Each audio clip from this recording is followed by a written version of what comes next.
Saludos amigos y bienvenidos a su programa Salvación en Señales y Símbolos. Les saluda Idalia Dinsi. Cicely, ¿qué estamos haciendo durante esta hora? ¿Qué libro estamos estudiando y dónde estamos? Estamos estudiando el libro de Apocalipsis, un libro de verdad que ha sido poderoso. Hemos descubierto grandes cosas y ha sido de gozo también. Amén. Ahora vamos a empezar con el capítulo 11 de Apocalipsis, pero sin antes me gustaría presentar al pastor Carlos Muñoz. Amén. Mi esposo. Bienvenido, pastor. Y al pastor Héctor Delgado. Como siempre, contento de estar aquí. Gloria a Dios. Amén. Amén. Muy Amén. bien. Amén. Bueno, tenemos un tremendo panel que Dios ha usado para traer luz a lo que hemos leído muchas veces en muchos casos. Y si hay jovencitos por ahí, no se crean que este programa es para los adultos. También es para ustedes, porque al ver las señales del mundo, y sabemos que va a llegar un fin del mundo, claro, pero ¿dónde estamos en la Biblia? ¿Cómo prepararnos para esos eventos también? Exactamente. Y también a veces nos escapamos de estudiar el libro de Apocalipsis porque pensamos que es muy complicado. A veces nos intimida saliendo de las bestias. Sí, exactamente. Pero gracias a Dios que Dios ha llamado a estos dos hombres, varones de Dios, que han abrazado este mensaje y lo han podido presentar para que ustedes y nosotras aquí también podamos entender y estudiar pausadamente lo que es el libro de Apocalipsis. Así que, take it away, como dicen en inglés. Vámonos. Bueno, en el episodio anterior estuvimos estudiando Apocalipsis capítulo 10, sí, ¿verdad? A ver, ¿qué recuerdan del capítulo 10? ¿Qué recuerdan del capítulo 10? El capítulo de 10, el famoso librito amargo. Dulce. Dulce como la miel en la boca y amargo en el vientre. Y aprendí que al compartirlo la gente lo encuentra el mensaje, que cuando se refiere al librito, cuando le dice a Juan, come el libro, será dulce como la miel en tu boca y amargo en tu estómago, y es cuando él comparte el mensaje que la gente lo rechaza. Sí, y es un mensaje también que es para todo el mundo. Sí.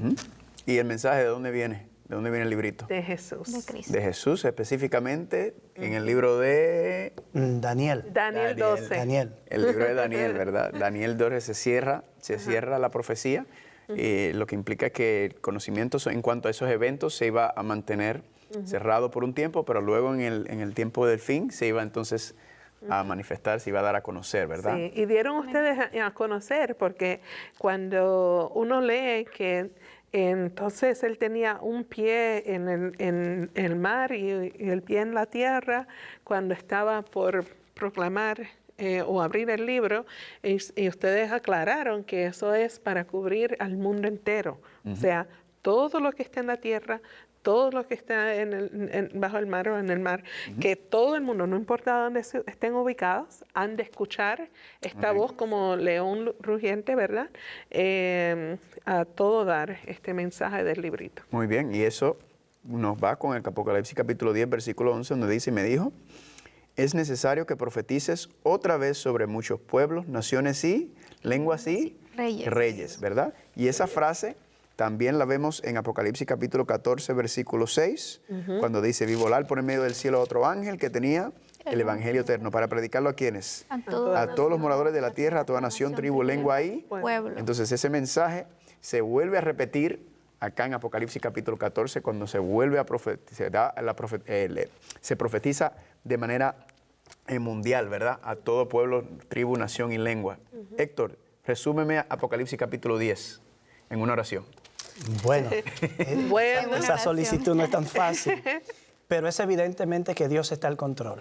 Tiene algo que decirle a las personas, al mundo, y lo está haciendo a través de su pueblo. Amén. Su pueblo fue maltratado, perseguido, martirizado, pero hay un remanente que sobrevive, y eso está de acuerdo con la temática de todas las escrituras. Siempre un remanente sobrevive, y es a través del remanente cuando Dios, y a través del cual Dios hace su obra. Amén. Amén. Lindo, lindo. Vamos entonces a entrar al capítulo 11 y vamos a anotar, recuerden, estamos todavía en la sexta trompeta.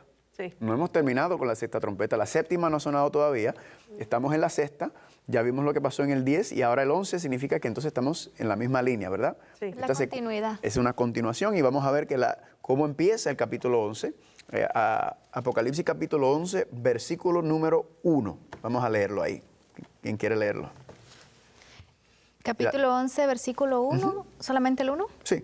Ok, entonces me fue dada una caña semejante a una vara de medir, y se me dijo, levántate y mide el templo de Dios y el altar y a los que adoran en él. Muy bien, entonces empieza con qué palabra? Con la caña de medir, No, con la vara. con la palabra entonces. Ah, Entonces, Con la bueno, palabra entonces. Sí, entonces. Esa palabra nos indica entonces que hay una continuidad. continuidad con lo que se estaba predicando en el mensaje del capítulo 10, ¿verdad? Entonces me fue dado una caña semejante a una vara de medir y se me dijo, levántate y mide el templo de Dios y el altar y los que adoran en él. Vamos a hablar primero sobre esa vara de medir, ¿verdad? Esa vara de medir aparece en muchos lugares en la Biblia. Por ejemplo, Apocalipsis capítulo 21, miren esto. Apocalipsis capítulo 21. Y recuerden, se están midiendo tres cosas. El templo de Dios, el altar y los que adoran en él. Miren Apocalipsis capítulo 21, versículo 15. Léelo, Idalia. Apocalipsis 21, 15. Muy bien, y dice así, el que hablaba conmigo tenía una caña de medir de oro para medir la ciudad, sus puertas y su muro. Muy bien, entonces la caña de medir aparece en Apocalipsis. Vamos ahora a Ezequiel capítulo 40. Vamos a Ezequiel capítulo 40. versículo Sí. 3. Aparece en 40. varios lugares, solo estamos dando algunos toquecitos para establecer el fundamento de lo que está hablando allá en Apocalipsis capítulo 11. Ezequiel capítulo 40. Vamos a ir. ¿Llegaron? Sí, amén. Ok, vamos a empezar en el versículo número, leamos del 2 al 5. Si quieres leer, amor. Dice, entonces en visiones no, sorry. En visiones de Dios Visiones me de llevó a la tierra de Israel y me puso sobre un monte muy alto, sobre el cual había un edificio parecido a una ciudad, una gran ciudad en la parte sur. Me llevó allí y he aquí un varón cuyo aspecto era como aspecto de bronce, y tenía un cordel de lino en su mano y una caña de medir, y él estaba a la puerta. Aspecto de bronce, ¿verdad? ¿Qué les recuerda eso? A ¿Recuerda? Cristo, a la descripción de Un Cristo. poquito, exacto. Sigue. Y Sigue me, leyendo. y me habló aquel varón diciendo, Hijo de hombre, mira con tus ojos y oye con tus oídos, y pon tu corazón a todas estas cosas que te muestro, porque para que yo te las mostrase, has sido traído aquí. Cuenta todo lo que ves a la casa de Israel. Y el 5. Y he aquí un muro fuera de la casa, y la caña de medir que aquel varón tenía en la mano era de 6 codos de a codo y palmo menor. Y midió el espesor del muro de una caña y a la altura de la otra caña. Muy bien, entonces el capítulo completo del 40 va hablando de esta medición que se está haciendo con la vara, con la caña de medir. Y entonces, si se está midiendo, es que se está... ¿Juzgando? ¿Ah? Se está juzgando el... Ok, muy bien, porque se está investigando, ¿verdad? Se está analizando algo. Héctor, ¿tienes algún versículo que te resalta la caña de medir? Sí, la vara? hay otro pasaje en Zacarías, capítulo 2. Vamos allá, Zacarías capítulo 2. Zacarías está 2 libros antes que Mateo. Zacarías capítulo 2. Aquí vamos a leer verso 1 y 2. Alcé después mis ojos y tuve una visión. Vi a un hombre que tenía en su mano un cordel de medir y le dije, ¿a dónde vas? Y él me respondió, a medir a Jerusalén para ver cuánta es su anchura y cuánta su longitud. Muy bien. El concepto de medir reaparece continuamente en las Escrituras. Y en todos estos versículos, ¿qué se está midiendo? O el templo o la ciudad. ¿Verdad? Jerusalén o el santuario, ¿verdad? ¿Me puede dar esa referencia? Disculpe. Zacarías capítulo 2, Dos. versículo 1 1. y 2. Exacto. Ahora regresemos a Apocalipsis capítulo 11, versículo 1, porque notan ahora, ya establecimos el fundamento de donde Juan ha sacado estos conceptos, ¿verdad? Vara de medir, se le dijo, levántate y mide el templo de Dios y el altar y a los que moran en él. Así que implica que una vara de medir es que se está como tú mencionaste. Se está juzgando o investigando, Muy bien. probando, Restaurando, ¿verdad? ¿Verdad? Recuerden que cuando los muros se derrumbaron de Jerusalén, que dijo Dios, restaura, restaura, ¿verdad? Es una forma de juicio, restaurando. ¿Y por qué? Porque juicio también nos indica vindicación, ¿verdad? Cuando una persona va a un juicio, el juicio, lo que está tratando de hacer el Estado es de condenar a la persona por un crimen que ha hecho. Pero a la misma vez, si la persona no sale culpable, ¿qué ha pasado con la persona? Ha quedado vindicado, ¿verdad? Ha quedado libre. Dice, mira, mi reputación fue puesta en tela de juicio y ahora se reconoce que yo soy inocente en ese sentido. Entonces, tenemos que ese templo está entonces siendo medido. ¿Quieres añadir algo, Héctor? Sí, hay que tomar en cuenta que en el capítulo 10, Juan es quien come el librito, pero Juan representa al pueblo de Dios. Ahora a Juan se le asigna medir el templo y la ciudad. Medir el templo, el altar y los que adoran en él. Exacto. Aquí se está midiendo todo el santuario, porque aquí templo es naos, la palabra que hace referencia al lugar donde Dios mora, es decir, el lugar santísimo. De manera que se está midiendo el lugar santísimo y con el altar se hace referencia al lugar santo. Y con los adoradores se está implicando todo lo que abarca la obra de juicio y de purificación. Y eso nos recuerda el día de expiación, porque era purificado el santuario, lugar santísimo, lugar santo, pero también los adoradores. Muy bien, exactamente. Miren el 16:33, para no alargar el asunto mucho.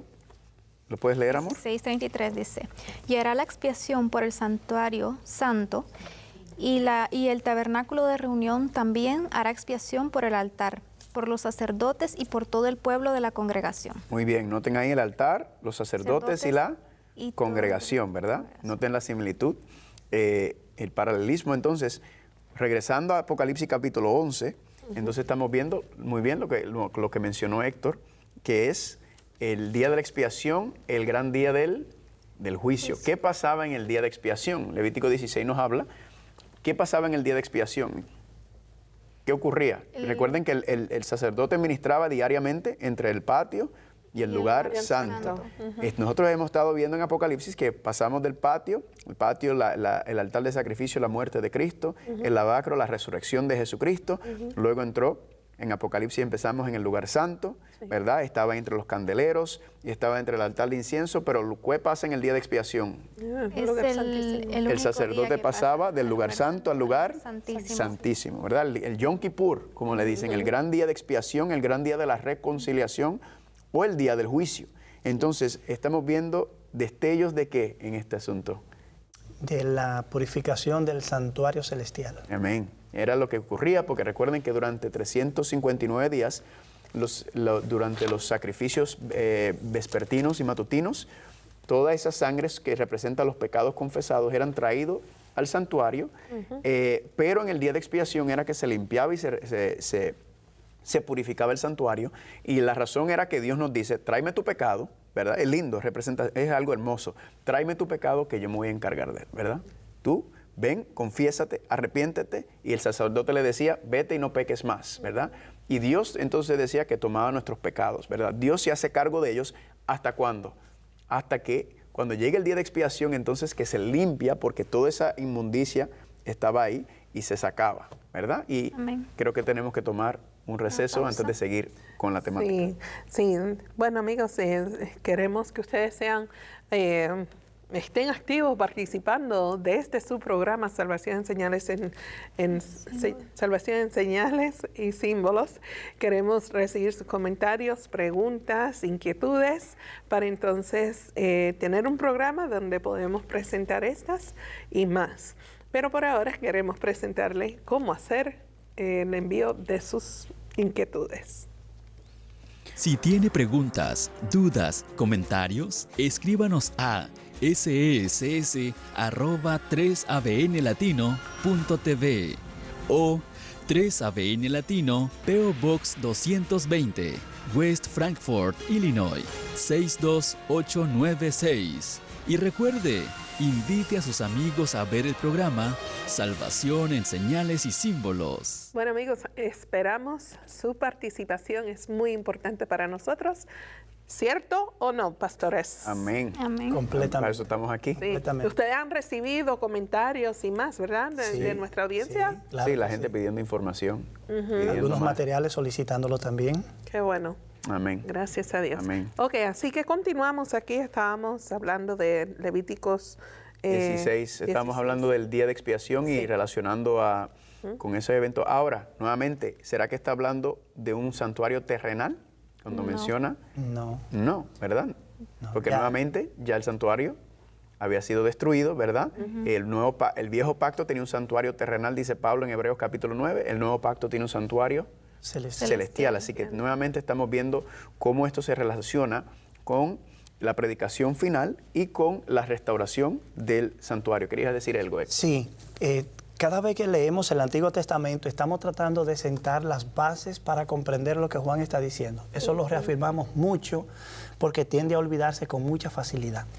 Pero cuando vemos en Levítico 16 que tenemos el mismo escenario que se describe aquí en el verso 1 del capítulo 11, estamos obligados a concluir que estamos ante una obra de expiación, una obra de juicio, una obra de purificación. Pero, y nótese que no solo se mide el santuario en todo su amplitud, lugar santísimo y lugar santo, sino los adoradores, algo que era propio del día de expiación, donde los limpio el santuario, limpio el pueblo también. Exactamente. Ahora, es obvio que es el santuario del cielo, porque estamos en el contexto de la sexta plaga, de la sexta trompeta, perdón. Y ahí estamos ya entrando, ya estamos en el tiempo del fin. Así que estamos experimentando una obra de reforma y de restauración. ¿Por qué? Porque precisamente en Daniel el poder cuerno pequeño, que recibe una herida bajo la sexta trompeta, es el que tiró por el suelo la verdad, pisoteó el santuario, de manera que el santuario tiene que ser restaurado. Note que cuando Babilonia invade al reino del sur, a Judá, destruyó los muros, el templo y todo. Luego Ezequiel ve en una visión, cuando está en medio del cautiverio, que en el futuro se va a restablecer el templo. Pero esa obra de restablecimiento lo ve a través de una obra de medición del templo. Por consiguiente, lo que ocurrió en el pasado, que el templo sería restaurado, reconstruido, porque fue tirado por el suelo por el enemigo, es lo que estamos mirando aquí nuevamente. Un templo que ha sido atacado, un ministerio sacerdotal que ha sido atacado, tirado por el suelo. La frase pisoteado aquí aparece en Daniel 11 también, que es la palabra clave quizás en el libro de Daniel. Y entonces estamos mirando una obra de restauración. De manera que la predicación del remanente a toda nación, tribu y lengua es coincidente con una obra de restauración, purificación y medición del templo celestial. Amén. Entonces podemos decir que como este mensaje, esto se está dando en el santuario celestial, significa que el santuario que representa el plan de salvación, que había sido hollado, pisoteado por, ¿verdad?, el poder que se levanta, el poder inquisidor, el poder que toma el lugar de Roma caída y se levanta la iglesia cristiana dentro, usurpando ese poder político, significa que entonces ellos han desacrado el plan de salvación, como han pisoteado el plan de salvación, y Dios entonces lo está restaurando por medio de este remanente, ¿verdad? Vamos a ver el versículo 2. El versículo 2 clarifica un poco más eso. ¿Alguien que quiera leer el versículo 2? Pero el patio que está fuera del templo, déjalo aparte, y no lo midas porque ha sido entregado a los gentiles, y ellos hollarán la ciudad santa 42 meses. Muy bien. Entonces, el patio es la parte de afuera, ¿verdad? Sí. Cuando vamos al patio, ¿cuáles son los dos muebles que hay en el patio? El lavacro y el altar de sacrificio, ¿verdad? Que representan la muerte de Cristo y la resurrección. ¿Dónde ocurrió la muerte y la resurrección de Cristo? Aquí en la tierra, ¿verdad? Entonces, cuando dice que el patio entonces está fuera del templo, déjalo aparte y no lo midas porque ha sido entregado a los gentiles, ¿verdad? Nuevamente, aquí hay mucha simbología. Los gentiles, ¿a qué se está refiriendo? ¿Quiénes eran los gentiles en las escrituras en el Viejo Testamento? Los que no creían en Cristo, los que no eran parte del pueblo de Dios, eran los gentiles, ¿verdad? Pero si un gentil tomaba el rito de la circuncisión y aceptaba seguir los principios de Dios, entonces era adoptado al pueblo de Dios Israel. Significa que entonces que nos está hablando de una manera simbólica. Podemos ver otros versículos que nos hablan y nos mencionan sobre este asunto de los gentiles. Sí, ya tenemos varios versículos sobre los gentiles. Vayamos a Efesios capítulo 2 para confirmar esto que estamos diciendo. Efesios capítulo 2. Efesios capítulo 2 y vamos a leer el versículo 11 y 12. Efesios 2, 11 y 12. Y después vamos a hablar sobre ese, hollaron la santa ciudad por 42 meses, confirmando todo lo que Héctor acaba de decir también. Efesios capítulo 2, ¿cuántos están ahí? Amén. 11 y 12. Lee el amor. Por tanto, acordaos de que en otro tiempo vosotros, los gentiles en cuanto a la carne, erais llamados incircuncisión, por la llamada circuncisión, hecha con la mano en la carne. En aquel tiempo estabais sin Cristo, alejados de la ciudadanía de Israel y ajenos a los pactos de la promesa, sin esperanza, sin Dios y en el mundo. Muy bien, entonces los gentiles no eran parte del pueblo de Dios, pero una vez aceptados, entonces son injertados al pueblo de Dios. Significa que estos gentiles que están hablando entonces son personas, noten que están en el patio, ¿verdad? Han dado un paso en adelante, no están declarando, confesando ser del mundo, que representa el campamento. Ellos han entrado al patio, significa que han dado un paso, están diciendo que son de la fe, pero todavía se les llama gentiles, ¿verdad? ¿Cómo podemos entender eso entonces? De que son llamados gentiles todavía, pero están en el patio estos gentiles. Cuando mencionas eso, pienso que quizá no han aceptado el mensaje completo. Ok, ¿sí? Héctor. Bueno, diríamos que representa aquí los gentiles a ese grupo de personas que aunque asume la fe, lo hace desde una perspectiva que no restaura la fe misma, sino que desde esa perspectiva estropean la fe, hacen daño a la fe. Aquí los gentiles son opuestos a la ciudad que está siendo medida y está siendo restaurada. Ellos son los que hollan precisamente la ciudad por 42 meses. Que de hecho aquí la ciudad representa al pueblo de Dios. Exactamente. Y podemos, mira lo más interesante, si estos se han quedado en el patio, significa que no han entrado con Cristo al santuario, ¿verdad?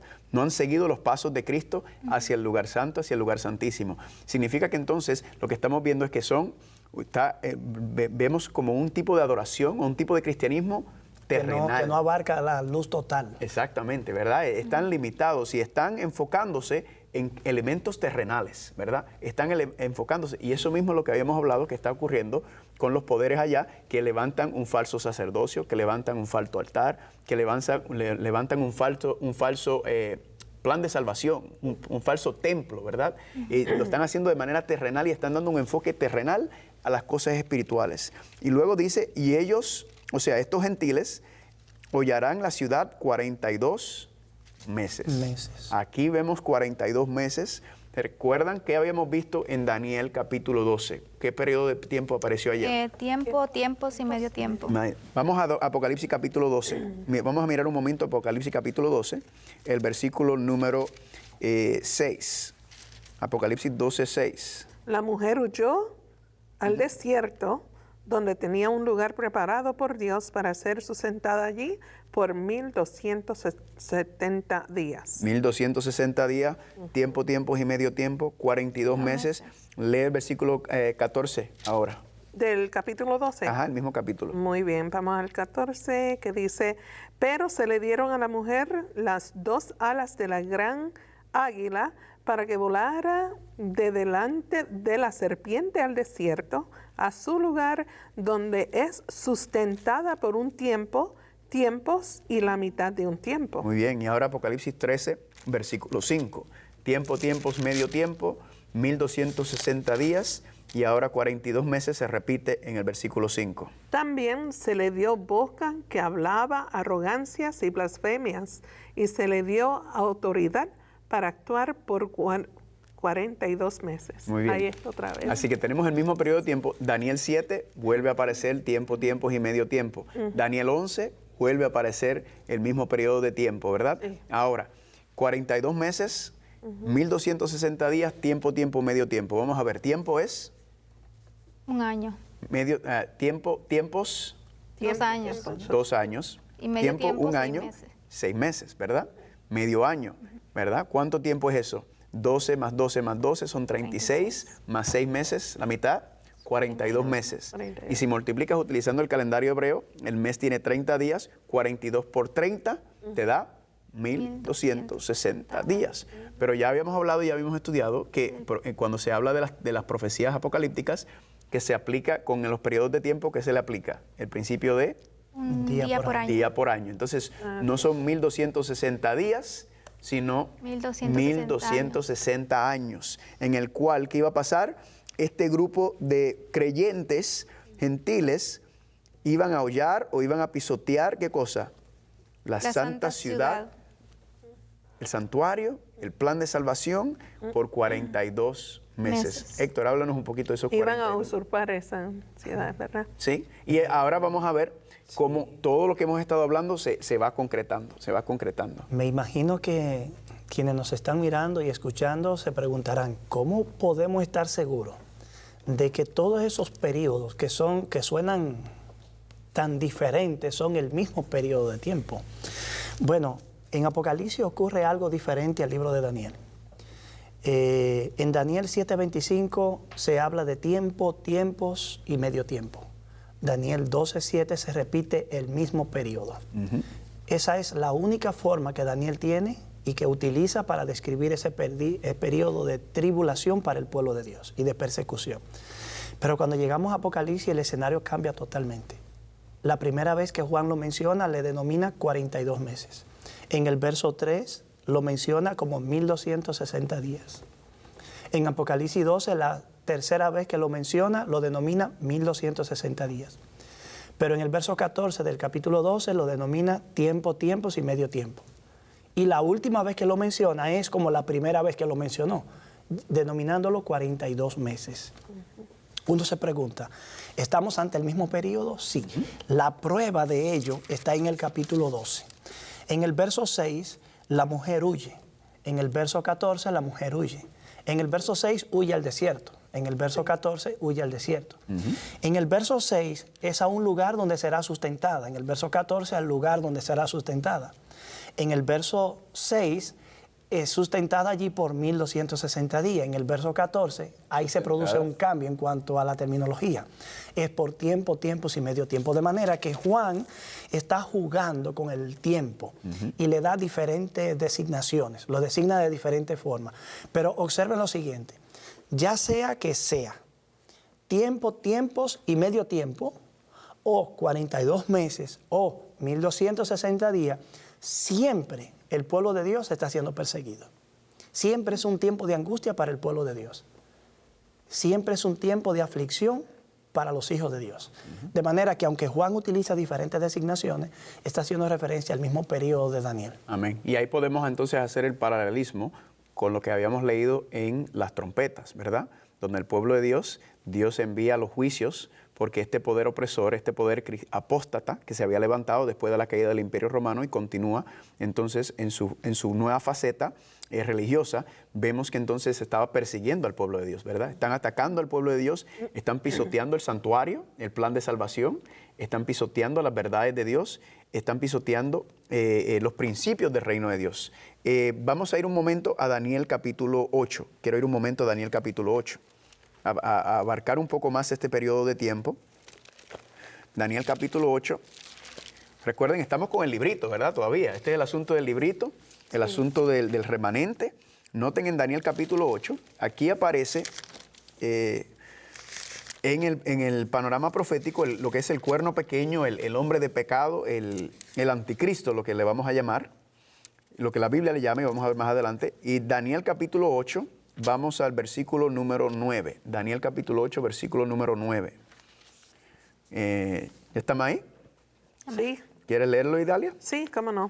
De uno de ellos salió un cuerno pequeño que creció mucho hacia el sur y el oriente y hacia la tierra gloriosa. Ajá. Sigue leyendo hasta el versículo 11. Muy bien. El 10 12, dice, perdón, hasta el 12. Muy bien. El 10 dice, creció hasta llegar al ejército del cielo, y parte del ejército y de las estrellas echó por tierra y los pisoteó.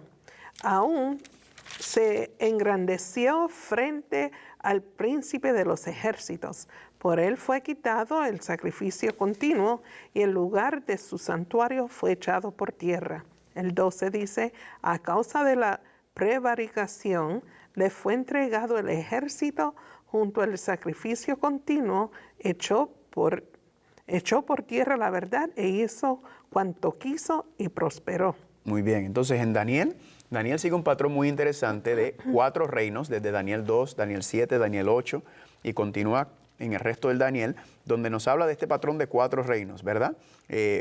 Este metal con 4 reinos que representa Babilonia, Medo-Persa, Grecia y Roma. el Imperio Romano, ¿verdad? Luego en Daniel 7 aparecen los mismos 4 reinos, pero en ese 4º reino, entonces, ¿qué dice? Que Daniel estaba enfocándose en ese 4º reino específicamente, esa 4ª nación que representa el Imperio Romano. Y luego dice que después de la caída del Imperio Romano se levanta, entonces se divide primero en 2, se divide en 10 dedos de los pies, 10 cuernos, y luego se levanta ¿quién? El cuerno pequeño, dice Daniel 7. Sí. Y ese cuerno pequeño nos da muchas características. Pensará en cambiar los tiempos y la ley, está atacando a los santos de Dios. Y aquí entonces en el Daniel 8, siguiendo el mismo patrón, pero esta vez no menciona Babilonia porque ya Babilonia ha sido destituida. Ahora vemos a Medo-Persa, Grecia, y nuevamente brinca al cuerno pequeño, ¿verdad? Que se levanta de la 4ª bestia. ¿Y qué es lo que nos dice de este cuerno pequeño, este rey pequeño? Primero crece mucho al sur, al oriente, hacia la tierra gloriosa, implicando una expansión horizontal, terrenal, político, pero luego dice que se engrandeció ¿contra quién? En el 11, contra el príncipe de los ejércitos, que representa a... ¿Quién es el príncipe de los ejércitos? Jesucristo. Cristo, ¿verdad? Y por él, por el cuerno pequeño, fue quitado, ¿qué cosa? El continuo. El continuo, ¿verdad? La palabra en el original sacrificio no aparece, es el continuo. Y el continuo implica todo lo que se estaba haciendo nuevamente en el diario, ¿verdad? Sí. Todos los rituales. Los rituales del diario, de entre el patio y el lugar santo nuevamente. Y dice... Y el lugar del santuario fue echado por tierra y echó por tierra la verdad, hizo cuanto quiso y prosperó. Ahora estamos entendiendo. En ese punto es interesante, conecta directamente con Apocalipsis 11. Eso es lo que iba a decir ahora. Porque exacto. Lo primero es, atacar el santuario es atacar todo lo que implica el santuario. Todas las verdades representadas en el santuario es eliminarlas. Si se ataca el santuario, si el santuario se echa por tierra, se está destruyendo el centro neurálgico de la religión verdadera.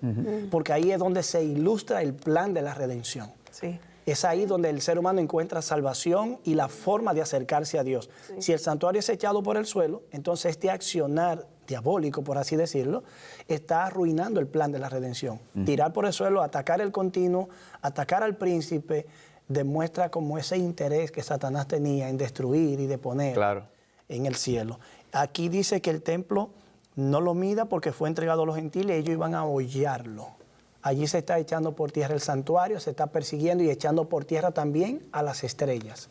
Por consiguiente, esto encuentra su equivalencia aquí. Amén. Y estamos viendo entonces cómo este ataque al pueblo de Dios, este ataque al plan de salvación, este ataque al santuario, este ataque es porque vamos a ver cuando entremos en el 13, dice que el dragón o el diablo le dio su trono al cuerno pequeño, ¿verdad? Le da su poder y autoridad. ¿Por qué? Porque el diablo no quiere que nadie se salva. Entonces, si en el santuario está explicado el plan de salvación, y el plan de salvación básicamente es separar al ser humano del pecado para poder morar en la presencia de Dios. El pecado nos ha separado de Dios.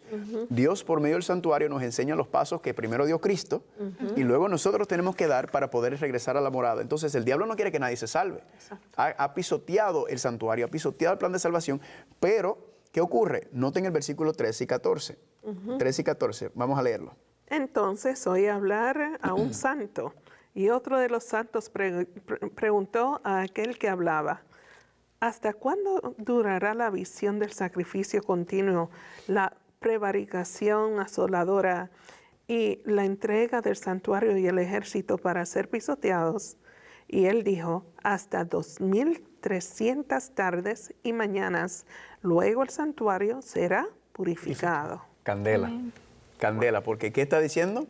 Un ángel, Juan ve a los ángeles hablando y uno le dice, mira, ¿hasta cuándo Dios va a permitir que este cuerno pequeño siga pisoteando el santuario, siga pisoteando el plan de salvación? Y él le dice, bueno, Dios le va a poner fin a esto. ¿Cuándo? ¿Hasta cuándo durará? Hasta 2300 tardes y mañanas, luego el santuario sería purificado. Nuevamente, esa frase, el santuario sería purificado. ¿En qué día se purificaba el santuario? El día de expiación. En el día de la expiación. Nuevamente, entonces, nos está llevando del lugar santo al lugar santísimo. Y algo más, Carlos, en términos temporales, si la medición del templo que tenemos aquí es la purificación del santuario predicha por Daniel, Es evidente que este acontecimiento ocurre en forma paralela a la existencia del remanente y ocurre posterior a la herida de muerte del poder que perseguía al pueblo de Dios. En otras palabras, los 2300 tardes y mañanas ponen sus pies de manera directa en el tiempo mismo del fin, cuando el remanente ya está existiendo y proclamando su mensaje. Amén. Es maravilloso este contenido todo esto de estas profecías. Y aquí estamos viendo, ¿verdad?, cómo todo se conecta, ¿verdad? Sí. Todo se conecta. Apocalipsis 11.1 es el cumplimiento de Daniel 8.14. Amén, amén. Y noten cómo lo dice, aquí confirma. Lea el versículo número 14, amor. Daniel, capítulo 8, 14. Ajá, el 17, perdón. Daniel 8, 17. Ok, dice. Vino luego cerca de donde yo estaba, y con su venida me asombré, y me postré sobre mi rostro. Pero él me dijo, entiende, hijo de hombre, porque la visión es para el tiempo del fin. Muy bien. Conectando, ¿verdad? El Lo que vimos en librito. Daniel 12, el librito dice tiempo del fin. Tiempo del fin. Todo esto está entrelazado, ¿verdad? Todo esto está conectado. ¿Sabroso o no sabroso? Amén. Sabrosísimo. Regresemos a Apocalipsis 11. ¿Hay alguna otra observación del 8 que quieres hacer, Héctor? No, de momento está bien. Tenemos algunos elementos esperando por nosotros ahí, varios versículos, y el tiempo está corriendo. Sí. Vamos a regresar al 11. Entonces, nos quedamos con los 42 meses, ¿verdad? Los 1260. Ahora tenemos dos profecías de tiempo. Tenemos los 2300 tardes y mañanas o 2300 días y los 1260 días, ¿verdad? Y ya sabemos que no son literalmente días literales, sino son días... Son años. Exacto, porque es profético. Así que 1260 años. Pregunta entonces, ¿será que algo pasó al final de los 1260 años donde entonces Dios entonces envía un mensaje para restaurar, un mensaje para vindicar, un mensaje para deshacer lo que se estaba haciendo con el santuario, el cuerno pequeño, que lo estaba pisoteando, que lo estaba deshaciendo?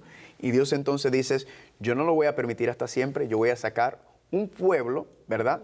Noten esto, un pueblo que no se va a quedar en el patio, sino un pueblo que va a entrar ¿a dónde? El lugar Va a entrar al santuario, ¿verdad? Va a entrar al santuario, va a seguir el mensaje, no se va a conformar con lo que se le está enseñando a este punto, sino que va a buscar más luz y la luz se va a buscar en el reino de los cielos.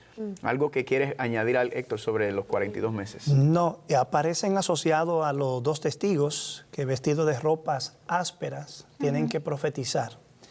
De alguna manera lo que ocurre al pueblo de Dios es lo mismo que ocurre a los dos testigos enigmáticos que se mencionan en esta profecía, pero ya estudiaremos eso ahora. Sí, vamos a leerlo. Si quieres leerlo de una vez, vamos a leer el versículo número 3. En ese tiempo, cuando la ciudad está siendo hollada por los gentiles, Dios ordena a sus dos testigos que profeticen por el mismo tiempo, 1260 días, y lo hacen vestidos de ropa ásperas. Eso indica que es un tiempo de gran angustia y aflicción, de gran angustia y aflicción. Estos dos testigos son los dos olivos y los dos candelabros que están de pie delante del Dios de la tierra. Muy bien. Si alguno quiere dañarlo, sale fuego de la boca de ellos, devora a sus enemigos, y si alguno quiere hacerle daño, debe morir de la misma manera. Muy bien, vamos a tocar el punto de los dos olivos y los dos candeleros. Como hemos estado haciendo, ¿será que aparecen los dos olivos y los dos candeleros en otra parte de la Biblia? Específicamente en el Viejo Testamento, en las Escrituras hebreas. Sí. ¿Sí? ¿En dónde? No Ezequiel. recuerdo. Zacarías. Vamos a Zacarías. Zacarías. Vamos a Zacarías. Vamos a Zacarías capítulo 4. Zacarías capítulo 4 lo menciona. Zacarías 4. Interesante cómo el libro de Apocalipsis es una composición del resto de la Biblia, ¿verdad? Como un resumen de todo lo que... Exactamente. El 75% del libro de Apocalipsis, si usted para entenderlo, tienes que ir al resto de la Biblia, específicamente a lo que se conoce como el Viejo Testamento. Zacarías capítulo 4, del 1 al 6. ¿Alguien quiere leer? Ok. Volvió el ángel que hablaba conmigo y me despertó como a un hombre a quien se despierta de su sueño. Y me preguntó, ¿qué ves? Respondí, veo un candelabro de oro macizo con un depósito arriba, con sus 7 lámparas y 7 tubos para las lámparas que están encima de él. Junto al candelabro hay 2 olivos, el uno a la derecha del depósito y el otro a su izquierda. Proseguí y pregunté a aquel ángel que hablaba conmigo, ¿qué es esto, Señor mío? Y el ángel que hablaba conmigo me respondió, ¿no sabes qué es esto? Le dije, no, Señor mío. Entonces siguió diciéndome, esta es palabra de Jehová para Zorobabel, y dice, no con ejércitos ni con fuerza, sino con mi espíritu, ha dicho Jehová de los ejércitos. Amén. Y lee del 11 al 14, amor. Del 11 al 14 dice, hablé más y le dije, ¿qué significan estos dos olivos a la derecha del candelabro y a su izquierda? Hablé aún de nuevo y le dije, ¿qué significan las dos ramas de olivos que por medio de los dos tubos de oro vierten de sí aceite como oro? Y me respondió diciendo, ¿no sabes qué es esto? Y dije, Señor mío, no. Y él dijo, estos son los dos ungidos que están delante del Señor de toda la tierra. Muy bien. Entonces tenemos dos olivos, ¿verdad? Un candelero. Un candelero, 7 lámparas, candelero de 7 lámparas. Nuevamente, tipo de vocabulario es esto, tiene que ver con qué? El santuario. Con el santuario, ¿verdad? Y luego, ¿qué sale de los olivos? De los olivos, ¿qué se extrae? Aceite. de oliva. Aceite de oliva. ¿Para qué era el aceite? Para ungir. Para ungir, muy bien, y también para... Cocinar. ¿Tiene hambre? Está bueno. ¿Tiene hambre? Tiene hambre. ¿Alguien tiene hambre? El aceite de oliva fue Es ideal para cocinar. Exactamente, para la ensalada, el pan. De hecho, para todo. es bueno saber que los dos olivos representan a Josué y a Zorobabel, En que este son contexto. en el contexto de Zacarías, que son los dos instrumentos humanos que Dios está utilizando para realizar su obra en medio de su pueblo. Amén. Y como también cuando pasó con Egipto, ¿cuáles son los dos instrumentos que Dios utilizó? A Moisés y a Aarón, ¿verdad? Sí. Hay un paralelismo ahí en cuanto a eso. El aceite, en este contexto, recuerda, estamos dentro del santuario, ¿qué tiene que ver el aceite? El aceite tiene que ver con el candelero, ¿verdad? Para prender la luz. Con la luz, exactamente. Para que no se apagara y se mantuviera. Exactamente. ¿Qué representa el aceite? Santo. El Espíritu Santo. Y él lo dijo bien claro aquí. Le dijo, ¿qué son esos dos olivos? Dijo, esta es la palabra del Señor. Y luego en el 14 dijo, son los dos ungidos. Entonces, estos dos testigos están relacionados con la palabra de Dios, dos ungidos. ¿Cómo podemos entender dos ungidos dentro de la palabra de Dios? Dos personas preparadas para ese propósito. Ok, sí. Bueno, el hecho es que se alega, se piensa, se infiere dos individuos, porque más adelante vemos que estos dos ungidos realizan cosas específicas. Uno convierte el agua en sangre, otro hace descender fuego. Y con eso se hace referencia a otros dos individuos. ¿Quiénes serían ellos? ¿Quién es el? Convierte el agua en sangre. La palabra de Dios, En el Antiguo Testamento, la ley, los profetas, Moisés. y Elías. Elías hace descender fuego del cielo. Así Sí, es. yo me imagino que cuando uno hace preguntas como esta en algunos estudios, la gente se presiona, pero lo saben. Ustedes saben que Moisés hizo Claro que uno convirtió el está agua en sangre. pensando cuál es. No, si siempre nos dicen después, ay, yo sabía, pero no sabía, no lo dije. Yo tenía una pregunta rápido, no sé si la puedo hacer. Es que aquí dice que los testigos, son mandados los testigos para que profeticen. ¿Profetizan lo mismo que estábamos hablando en el capítulo 10? ¿Es el mismo mensaje? Bueno, es coincidente porque el mensaje que predica el remanente es el mensaje que está contenido en la palabra. De manera que, así como el remanente y Juan están identificados en el capítulo 10, aquí el pueblo de Dios que padece aflicción y la palabra de Dios están asociados. La suerte que corre en uno es la suerte que corren los otros. Hay antagonismo y oposición contra el pueblo y hay antagonismo y oposición contra la palabra. Pero en la próxima sección vamos a continuar desarrollando estos símbolos. Amén, amén. Entonces, lo dejamos hasta aquí, porque ya tenemos el próximo episodio. Vamos a retomar esta postura de donde estamos con los dos testigos y cómo están relacionados con toda esta restauración del santuario y este ataque que se le está haciendo al pueblo de Dios durante estos 42 meses. Así es, pastor. Vamos a una pausa porque de verdad que nos interesa que nuestros amigos, ustedes en casa, puedan adquirir sus copias de este programa Salvación en Señales y Símbolos y compartan. Así como repite y amplía, ustedes van a compartir y compartir. Ya regresamos en unos segundos. Solamente vamos a compartir datos de contacto y ya regresamos. Para más información de cómo adquirir su copia de la serie Salvación en Señales y Símbolos, llámenos durante las horas laborales al 1-618-627-7021. También puede escribir a 3ABN Latino, P.O. Box 220, West Frankfort, Illinois, 62896. Llegó el momento de concluir con el programa de esta hora, los últimos 10 minutos, algo así, pero queremos que ustedes pues no se retiren. Gracias por buscar sus Biblias y dónde anotar y cómo anotar. Y si se perdieron los otros minutos del programa, ya saben cómo adquirirlo. También estamos subiendo los programas a YouTube y las redes sociales, porque esto es acerca de compartir el mensaje. Así que si usted también lo quiere subir, súbalo, porque nuestras amistades y familiares a veces no quieren escuchar consejos, o sea, estudio bíblico. Sí. Lo digo porque en mi familia nosotros somos los únicos adventistas, así que, pero por años hemos compartido, pero bueno, llegará el momento, todo tiene su tiempo, todo tiene ¿verdad? su tiempo. Así que continuamos con el estudio, Apocalipsis capítulo 11. Estábamos con los dos testigos, sí. Hablando de los dos testigos. Entonces asociamos esos dos testigos, ¿verdad?, con dos personas, dos personajes. En el contexto literal de Zacarías, pues Zorobabel y Josué, pero entendemos también que en este contexto entonces está hablando de Moisés y Elías. Para confirmar eso podemos ir al libro de Malaquías. Podemos ir al libro de Malaquías, Malaquías capítulo 4. Malaquías capítulo 4. Malaquías 4. Versículo. Y versículo número 4 y 5. Malaquías 4 y 5. Los dos testigos, la ley y los profetas. También algunas personas le dicen el Viejo Testamento y el Nuevo Testamento, ¿verdad? Sí. Es básicamente toda la palabra. Y especialmente cuando hablamos de Moisés y Elías. Capítulo 4 y 5. Una de ustedes dos que quiera leer. Acordaos de la ley de Moisés, mi siervo, al cual encargué en Horeb ordenanzas y leyes para todo Israel.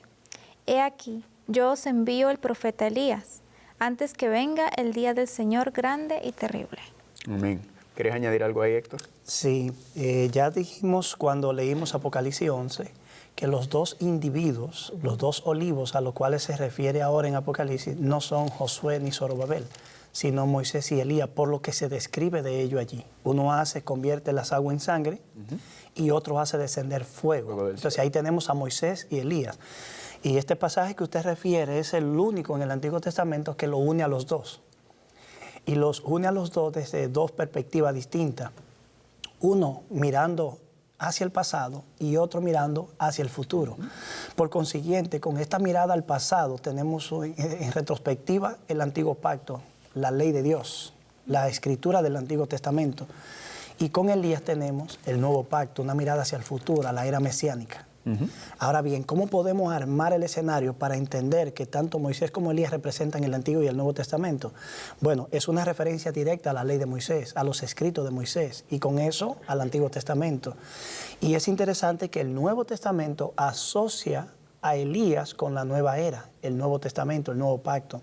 Porque, por ejemplo, Juan el Bautista introduce con su ministerio a Jesús, al Mesías, pero precisamente le pregunta a Jesús, ¿por qué dice la Escritura que primero tiene que venir Elías? Entonces Cristo le explica que el Elías que había de venir era Juan el Bautista, porque precisamente él prepararía el terreno para la llegada del Mesías, y con la llegada del Mesías, el Nuevo Testamento, la nueva era. Entonces, tanto Moisés como Elías representan esos dos personajes y esos dos medios de comunicación y revelación divina, el Antiguo y el Nuevo Testamento. Así que los dos olivos, los dos testigos representan las Escrituras que, según la misma profecía de Apocalipsis 11, están siendo pisoteados, destruidos, dando un testimonio en tiempos angustiosos. Amén. Y también me recuerda eso el monte de la transfiguración, ¿verdad? Cristo está con Moisés y Elías. ¿Y quiénes son los dos que aparecen? Precisamente Moisés y Elías. Moisés y Elías. Y también, en cierto sentido, también Moisés representa a los que resucitaron y Elías representa a aquellos que fueron trasladados directamente al cielo, ¿verdad? Hay mucha profundidad, pero vamos a continuar. Excelentes puntos ahí. Estábamos en el versículo número 4. El 5. Oh, el 5. Sí. Entendiendo esto, ahora noten lo que dice. Si alguno quiere dañarlos, sale fuego de la boca de ellos y devora a sus enemigos. Y si alguno quiere hacerles daño, debe morir de la misma manera. Entonces, durante estos 1260 años, la palabra de Dios estaba siendo atacada, ¿verdad? Estaba siendo pisoteada, estaba siendo dañada, pervertida, distorsionada. Pero dice que fuego, ¿qué cosa? Fuego sale de su boca, ¿verdad? Fuego ya habíamos visto que representa en este contexto juicio, ¿verdad?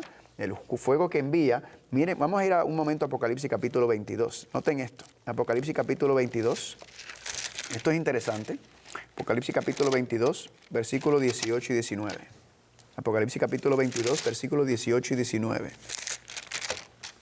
¿Lo leo? Sí, dale. Bueno, vamos, 18.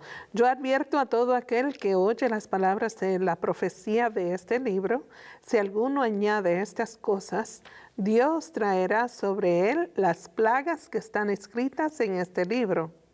Y si alguno quita de las palabras del libro de esta profecía, Dios quitará su parte del libro de la vida y de la santa ciudad y de las cosas que estén escritas en este libro. Muy bien, entonces, ¿qué dice? Que el que quiere dañar, el que busca dañar, Dios envía ¿qué?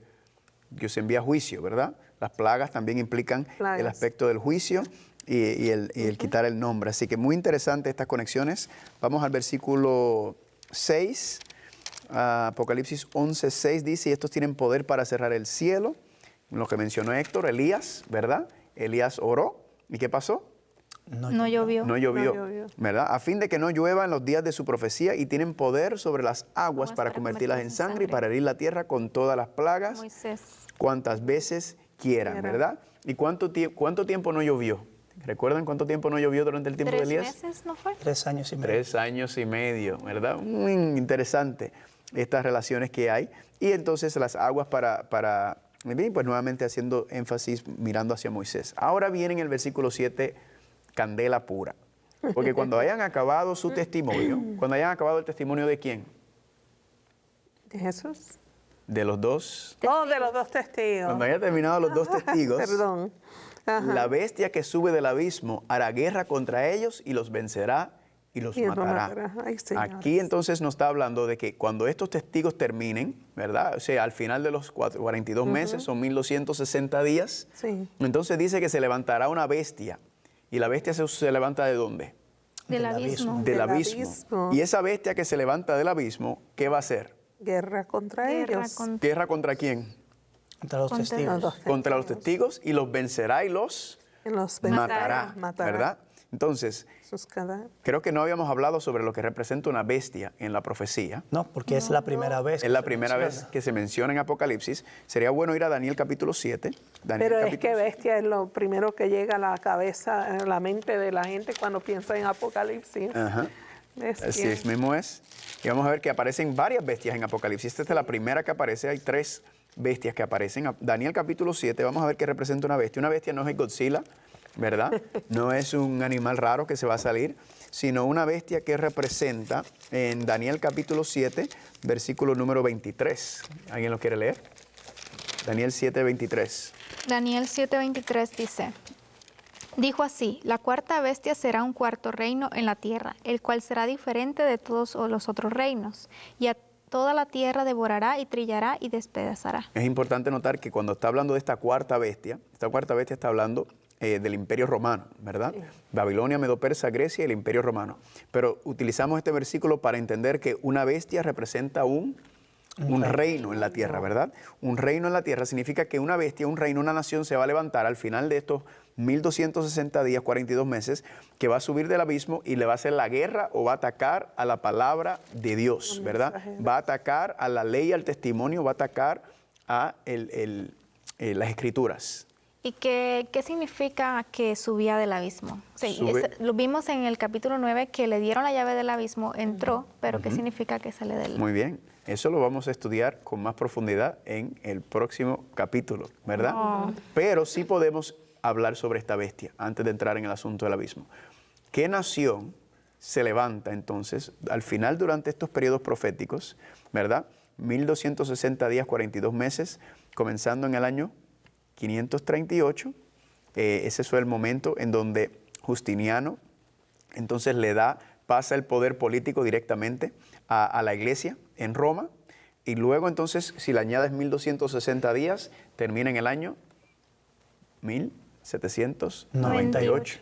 ¿Y qué poder entonces alrededor del 1798 se levanta como un poder que ataca, de hecho, a el poder cristiano en Roma, a este sistema iglesia y Estado que se ha levantado, que está persiguiendo, que está atacando, que está haciendo todo este desastre?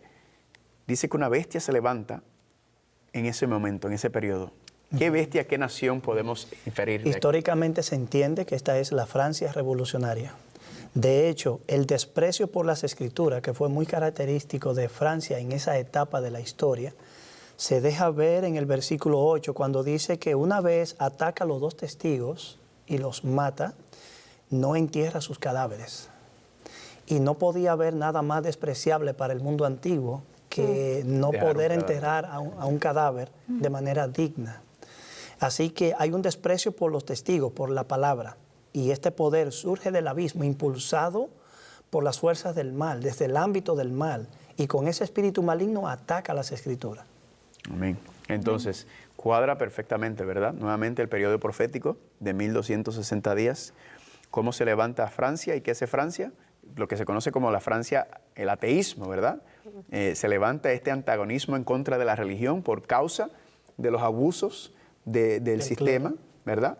Se levanta esta animosidad, este ataque contra la palabra de Dios, contra la guerra, representado por ese espíritu de ateísmo que se levantó en esta época para acabar con el pueblo de Dios. Y hay otros elementos muy interesantes aquí, porque nuevamente vemos que entonces este poder está acabando, este enemigo está acabando con otro enemigo de Dios, ¿verdad? Que fue lo mismo que vimos en Apocalipsis capítulo 9, muy parecido, cuando se levanta los ejércitos musulmanes para atacar también a este enemigo de Dios. Entonces Dios está permitiendo este juego.